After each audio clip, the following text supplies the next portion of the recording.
Taken, the second book in the Sam Chronicles, by Trish Brown.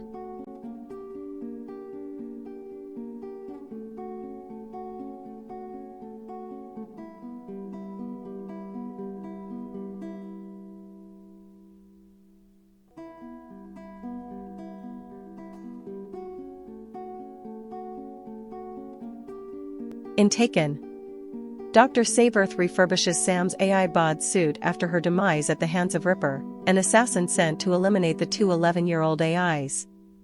Sam, comatose, lying in an unfamiliar medical suite, is tormented by unpleasant shadow figures.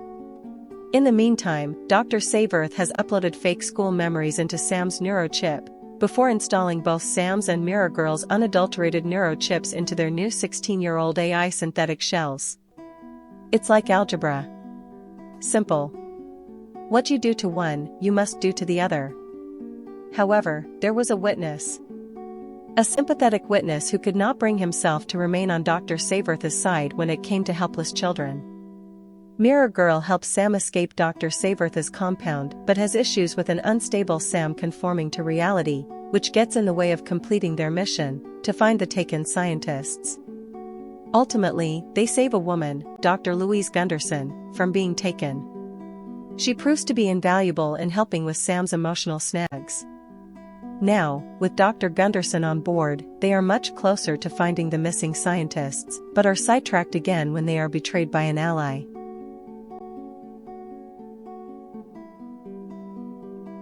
Under your mom's direction, they grew the skin and organs in the lab to augment the frame. I think you were there. Kinda a bring your daughter to work. You said you saw dolls swimming in pickle jars. So, the prototype evolved into us have skin and hair and hearts and human body stuff. As you know, we bleed like everyone else, but we can exist forever if we have duplicate bodies, and our neurochip is intact.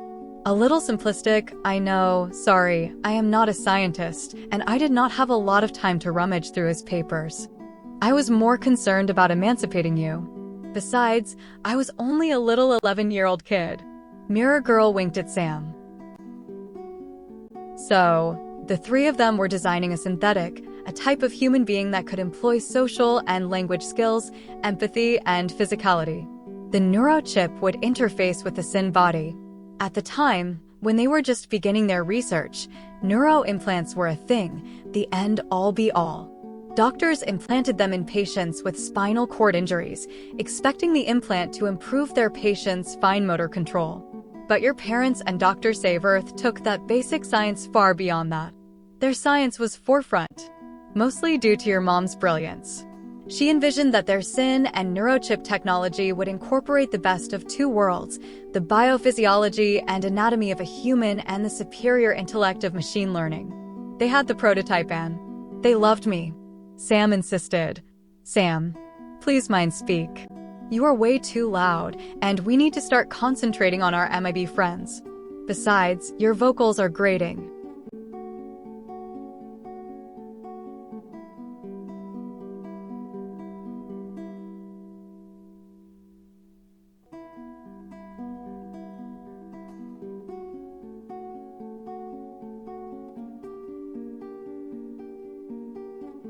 Scrutinizing Dr. Gunderson, Mirror Girl mind spoke quietly.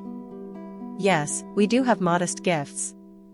You know we can teleport, and you know we can communicate without speaking. We are still learning how to use our gifts, and it seems some gifts are still popping up for some of us. Mirror Girl shot Sam an annoyed look. For example, Sam was able to find you when you were being taken, which allowed us to rescue you. That was a new gift. But let's talk about us later and concentrate on stopping this atrocity. Dr. Gunderson strained to follow the telepathic conversation. Furrowing her glabella, hugging herself, she squinted sideways at Mirror Girl, not understanding but not wanting to interrupt. Remembering how hard it was for Sam to telecommunicate again, Mirror Girl was sympathetic to Dr. Gunderson's obvious exertion. She continued her story in normal vernacular. You are not the only doctor who has been taken. We have been tracking missing scientists and MDs for several months now. You and Brad are going to be invaluable in helping us find them. So welcome aboard, Louis. We're lucky to have you on our side. Misty-eyed, the doctor gazed at the army, her army now, tasked with thwarting global calamity. Teenagers. 3 extraordinary valiant teenagers to be exact. A melancholy smile held the doctor's lips hostage, despite her tiny vestige of hope. It's been a long day. I need to go to bed. Tomorrow, we will set out to save the world.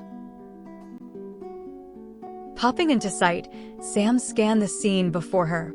A slightly disheveled, highly irate mirror girl was disgustedly wiping off any remaining cooties she had been exposed to during the unsolicited body snatch. Huffing indignantly, she stormed over to the boy and slapped him hard across the face. "You ass! You made me drop my rhubarb!" "Sam? What's the matter with you?" the boy sputtered, looking befuddled and shamefaced. He advanced warily toward Mirror Girl, arms out, ready for an embrace. "Honestly, you touch me again, dog breath, and I'll savagely grind your fingers into sausages and feed them to fire ants. I swear." Sam fell to the ground laughing hysterically, slapping her thighs.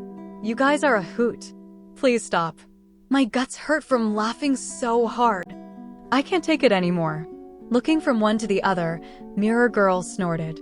"You guys know each other?" "No. I mean, yes. I mean, sort of. Meet Brad. I think. I told you about him. We went to high school together, remember? We were going steady." "That's a lie. We were most certainly not going steady," the boy denied vehemently. The AIs looked wide-eyed at one another. "We were planning to run away to China and get married. We wanted to test out the 1 child per family rule and have 9 children," thoughts spoke Sam in level 1 to Mirror Girl, testing the boy. Incensed, the boy shouted at the 2 girls. "Are you crazy? I like you, yes. But no way. No, how am I going to move to China with you? Much less marry you," the boy bellowed. "I would never have that many kids in this messed up world. Never. Your whole planet is dying." Both girls turned a startled look at Brad. "You can mind read," exclaimed Sam. "Duh," replied the boy, straightening his shirt.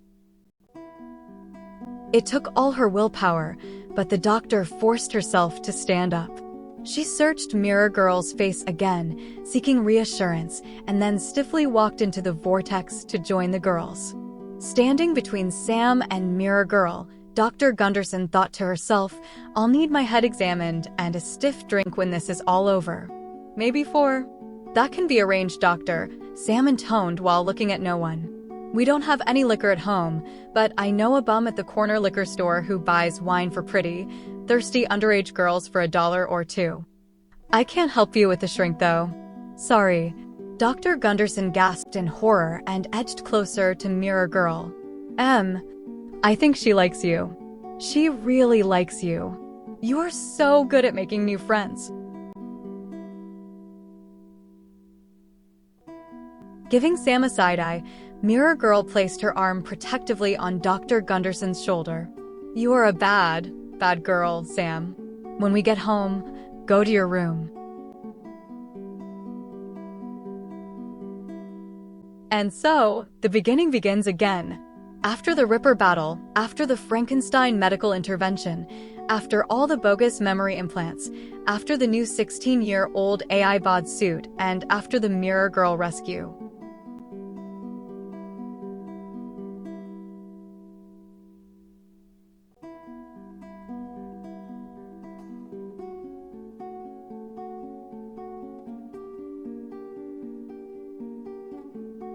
"Separate," Mirror Girl said in a low voice. Sam tumbled out of Mirror Girl and sunk to the floor. What just happened? I'd better get some answers and quick. She looked intently around the room. I asked you a question. Where are we?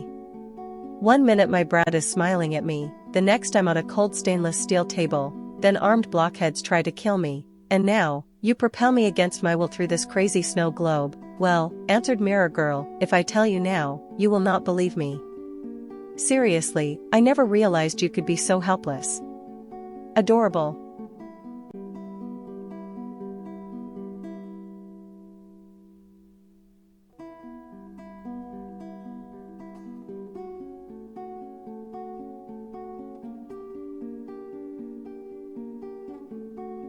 Sam, she said gently.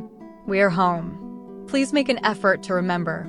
Dr. Saveearth's bogus memories are mucking you up something fierce. Shake them off. Do not give in to them. Frantically searching the room for an escape and seeing none, Sam looked miserable.